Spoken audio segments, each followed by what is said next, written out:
बिहार की राजनीति में इन दिनों अगर कोई नाम सबसे ज्यादा चर्चा में है तो वो है प्रशांत किशोर। एक समय देश के दिग्गज नेताओं की चुनावी रणनीति बनाने वाले प्रशांत अब जनसुराज पार्टी के संस्थापक और चेहरा बन चुके हैं, लेकिन उनकी राजनीतिक गतिविधियों से ज्यादा इन दिनों सोशल मीडिया पर उनकी शैक्षणिक योग्यता को लेकर सवाल उठ रहे हैं। प्रशांत किशोर अक्सर तेजस्वी यादव जैसे नेताओं की पढ़ाई को लेकर तंज कसते हुए देखे जाते हैं, लेकिन जब उनसे उनकी ही डिग्री या एजुकेशन बैकग्राउंड के बारे में पूछा जाता है तो वो स्पष्ट जवाब नहीं दे पाते।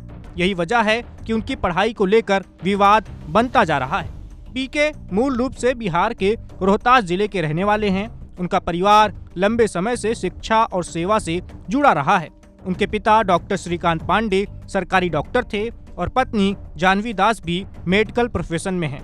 प्रशांत की प्रारंभिक शिक्षा बिहार में ही हुई। उन्होंने पटना साइंस कॉलेज से इंटर तक की पढ़ाई की, लेकिन खराब स्वास्थ्य के कारण पढ़ाई में कई बार रुकावटें आई। कहा जाता है कि इंटर के बाद उन्होंने 3 साल का ब्रेक लिया और फिर लखनऊ से स्नातक की डिग्री हासिल की। इसके बाद भी उन्होंने पढ़ाई से कुछ समय दूरी बनाए रखी।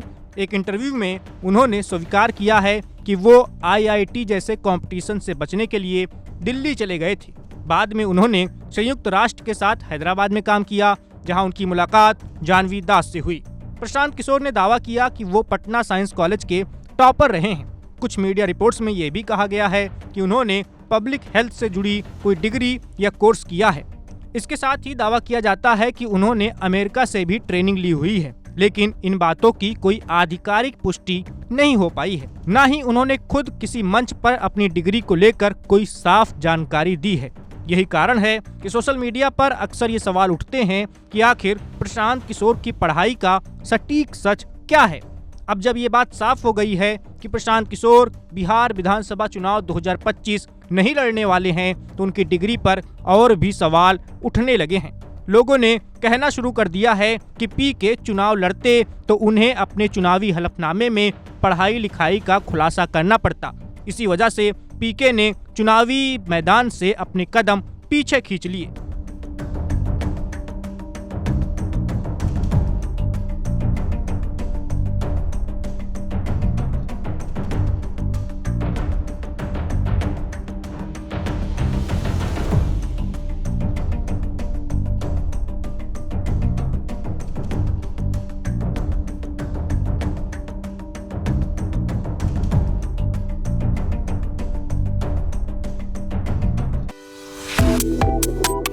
Subscribe to One India and never miss an update. Download the One India app now.